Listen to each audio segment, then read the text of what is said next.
Assalamualaikum warahmatullahi wabarakatuh. Bagaimana anak-anak kabarnya hari ini? Semoga semua dalam keadaan sehat walafiat.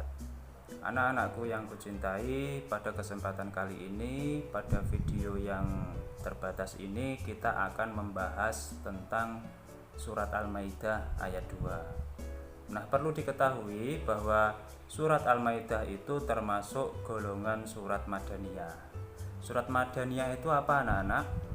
Surat Madaniyah itu adalah surat yang diturunkan di kota Madinah. Surat Madaniyah itu adalah diturunkan setelah Nabi Muhammad SAW hijrah ke kota Madinah. Nah, selama di Madinah, Nabi Muhammad SAW berdakwah selama 10 tahun lamanya, dan 13 tahun di kota Mekah, 10 tahunnya di kota Madinah. Dan ciri-ciri surat Madaniyah ini adalah ayat dan suratnya panjang, tidak seperti surat Makkiyah yang ayatnya pendek-pendek. Kemudian kita akan membahas tentang kandungan surat Al-Maidah ayat 2. Nah, ada beberapa kandungan dalam surat Al-Maidah ayat 2 yang perlu diperhatikan, antara lain yaitu 1. Perintah untuk taat dan patuh kepada Allah SWT. Jika Allah memerintahkan sesuatu kepada kita, maka kita harus melaksanakannya, dan itu merupakan kewajiban. Nah, ini juga bisa diartikan dalam bentuk takwa, yang mana takwa itu adalah melaksanakan segala perintah Allah dan menjauhi segala larangannya.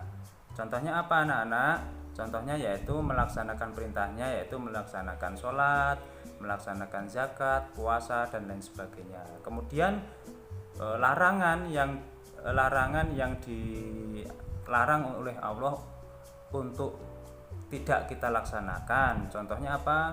Contohnya yaitu durhaka terhadap orang tua, mencuri, mabuk-mabukan, itu tidak boleh, berbohong juga tidak boleh. Itu merupakan sebuah larangan yang dilarang dan hukumnya dosa kalau kita laksanakan.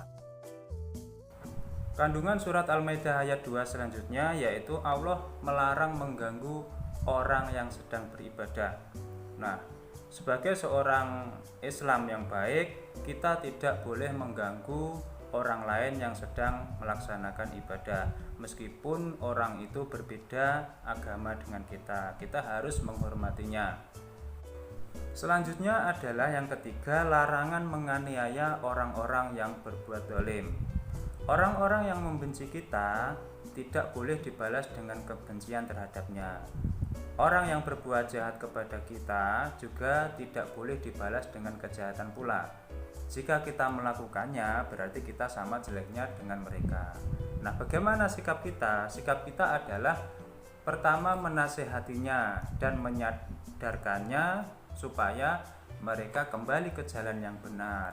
Kemudian didoakan. Jadi setelah kita nasihati, kita juga harus mendoakan orang-orang yang berbuat zalim itu supaya kembali lagi ke jalan yang benar dan diridhoi Allah Subhanahu wa taala. Kemudian kandungan surat Al-Maidah ayat 2 selanjutnya yaitu perintah untuk saling tolong-menolong dalam hal kebaikan dan ketakwaan, dan larangan untuk tolong-menolong dalam hal kejahatan.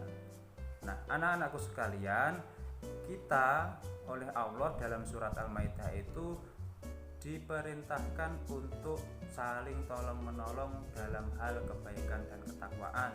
Contohnya kita gotong royong membangun masjid, kita gotong royong membangun jalan, dan saling memberi nasihat, saling memberikan bantuan kepada fakir miskin dan lain sebagainya. Itu adalah salah satu contoh sikap tolong menolong dalam hal kebaikan dan takwa. Kemudian larangan tolong menolong dalam hal kejahatan. Nah, ini adalah perbuatan dosa yang tidak boleh kita laksanakan. Contohnya yaitu menolong teman ketika mau mencuri mangga milik tetangga. Nah, itu tidak boleh kita laksanakan. Jadi ketika kita dimintai tolong untuk hal kejahatan, nah kita harus menolaknya dan kita tidak boleh mengikutinya. Anak-anakku sekalian, sekian pembelajaran kali ini. Semoga bermanfaat. Saya harap kalian di rumah untuk tetap belajar dengan mencari sumber belajar sebanyak-banyaknya. Jadi video ini hanya sebagai pengantar saja dalam kalian belajar. Nah, kalian harus aktif di rumah dalam mencari sumber belajar lain. Terima kasih. Wassalamualaikum warahmatullahi wabarakatuh.